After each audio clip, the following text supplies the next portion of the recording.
Hi guys. Hey everybody.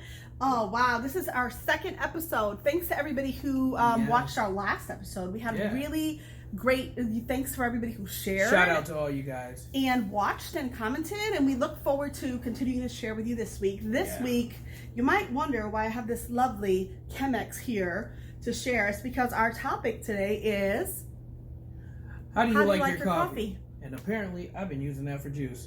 So now I know why my coffee's been fruity. This is a pour over coffee maker, and I just like your coffee tastes really good when you make it in there. It'll taste better with juice. I got this recipe over the holidays for it wasn't Turkish, it was like Arab coffee, and it was like incredible with cardamom and so good. So you take your coffee, you pour it in your coffee cup. And that's how you get your coffee cup, and you get nice coffee. This is not the kind of coffee cup you have fancy coffee in. But it's coffee. So No, babe. It's a coffee, it's a cup. Coffee cup. When we talk about coffee cups for fancy coffee, I'm talking about like a really pretty, nice little espresso cup. This one is Turkish. It's so pretty. Okay. This is the coffee cup, babe. I understand. That's the coffee That's cup. it. It's gorgeous. The set is like to die for. Okay. Yeah, all right. And so I really love that coffee set. He got it for me for Christmas, not this past year, the year before. And I'm pretty sure that I may have sent him the link because I don't even think you, like, do you really know how to buy coffee cups? Buy coffee. Let alone the cups it goes in. Okay, babe. Well, he had me really fooled when we first got married. Because this man, when we first got married, I thought he was like a mind reader or something, because he would come home from work at least twice a week. He's always worked these early hours. And he would come home with coffee the exact way I liked it. Whether it was from Starbucks or Dunkin' or wherever it came from, like any coffee place that I loved, he always knew exactly how I liked it. And apparently now we know that it, listen. Here's my secret, and I'm gonna let this out. You know, guys, take it, run with it. I've gotten my woman, so I don't need to hold this secret in anymore. I wrote it down. I just left it in my phone. I had notes. I was like, listen, I'm gonna get this right. There's no way I'm gonna mess this up. And so I remembered, she liked it light, not sweet, and with a mocha swirl in it.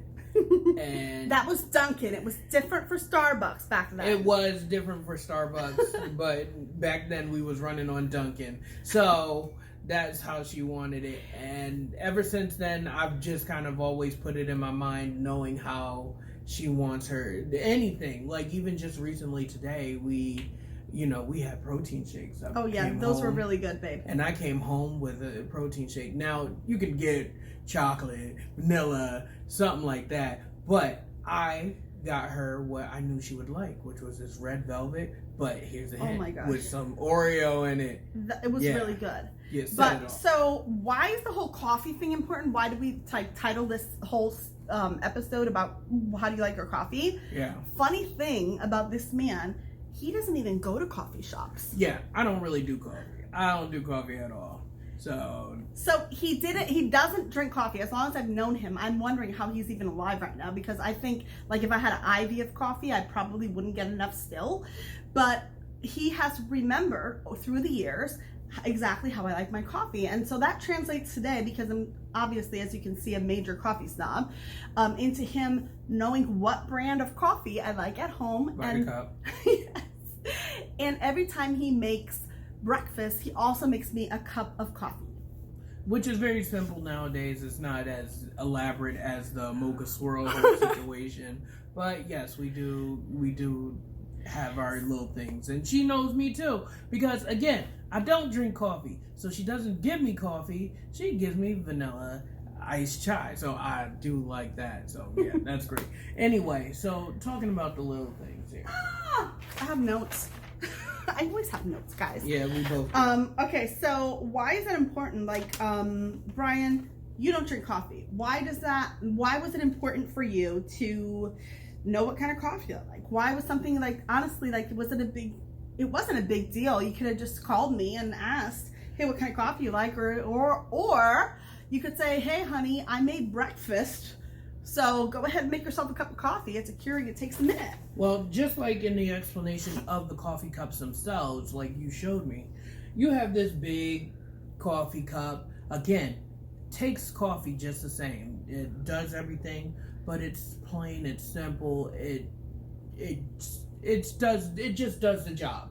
And through life, we just do our jobs, you know. But when you take time to actually pine on the little things and get the intricacies right, you come out with something beautiful. Really beautiful, isn't it? Something really beautiful, and it's really nice. Look, and It's even gorgeous. the Anyway, plating sorry. on it.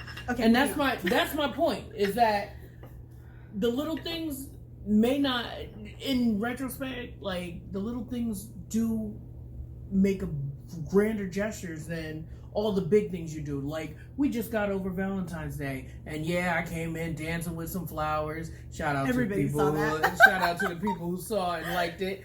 But you know, it's the everyday little things that you'll notice that can make the bigger things, even though they're not so as grand as they need to be, that still makes it all important. They all tie together. I think too, hun, is that those little things are really the building blocks of any relationship, because it's not those grand gestures that set you up for a successful relationship. Yeah. It's the little things. It's the details that happen when it's not Valentine's Day, when it's not Christmas. It's how you treat your significant other the rest of the time that really sets you up for success in your relationship.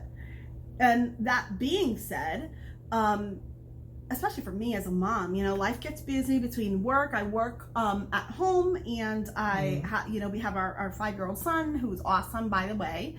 But it's easy to not take note of those things. It's easy to think about, like, hey, when my husband makes coffee, because he does that all the time, it's easy to forget to say, hey, babe, thanks. That was thoughtful. It's easy for me to say, you know what, or easy for me to forget the fact that he didn't have to do that, and that's not really something he enjoys. He just really did it for me.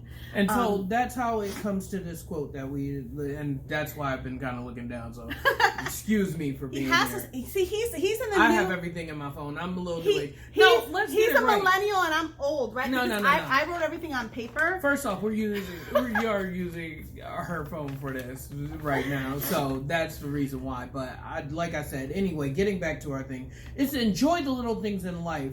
For one day you'll look back and realize they were big things. And that was by Robert Brault. So, yeah, again, just do, you know, not to pine on it. You don't have to get all super fancy with everything you do in life. Just, I think it's really just about thinking about the other person and acknowledging when someone has taken time to think about you. Exactly. So, and that just really, it reminds me of a scripture actually from Philippians 2. I have my paper again. You guys want to laugh before we keep going? I was looking for paper in the house, and I just took my son's homework. yeah. He already turned this in. This came back, so no worries. He's not going to get in trouble. But anyway, so it reminded me of the scripture in Philippians 2. And actually, it was funny because we actually do a devotional. We have this email devotional that comes to us that we read. And sometimes we'll read it together, and sometimes we'll read it separately. Mm-hmm. But it's from Crosswalk. So if you guys want something to help you connect with your significant other, you can sign up for the marriage. It's called I Do Every Day. It's a marriage devotional. It comes right to your email. Yeah. And so the other day we were reading it, and this verse actually came up. And that was one of the things that got us thinking about this. The verse is, do nothing from selfish ambition or conceit, but in humility count others' needs as important, more so than your own. Don't look only for your own interests, but also for the interests of others. And I think there's no relationship in your life where that's more important to do that than in your marriage or your relationship with a significant other. And again, it's not that you're doing it for yourself. It's not that you're trying to do it. It's just being mindful of your significant other. And being grateful when someone else takes the time to think of you. Yeah. Well, guys, that's all we have for you this week. If you enjoyed this, I would encourage you to go ahead, like it, share it, We are going to be back. We'll try to even come back another time and maybe share a little bit more with you. But thanks so much for everybody who supported us thus far. We've got a lot of views on our last episode, and we're hoping. Yeah, so keep it going, keep it sharing. You know, remember, this is not just for you. It's not for your own personal thing. It's to get out there and, again, to love one another, to find happiness in your relationships and discover new relationships. These steps and tips that we're giving you are the way that we have found for better forever, because it is possible for you to have a better relationship, and that even when hard stuff comes your way, you can still walk away from it and love each other even more. Yes. And this is how you do it, by being grateful for the little things and not forgetting the details. So we'll see you all next week. Yep. And remember, take your coffee the way you want it.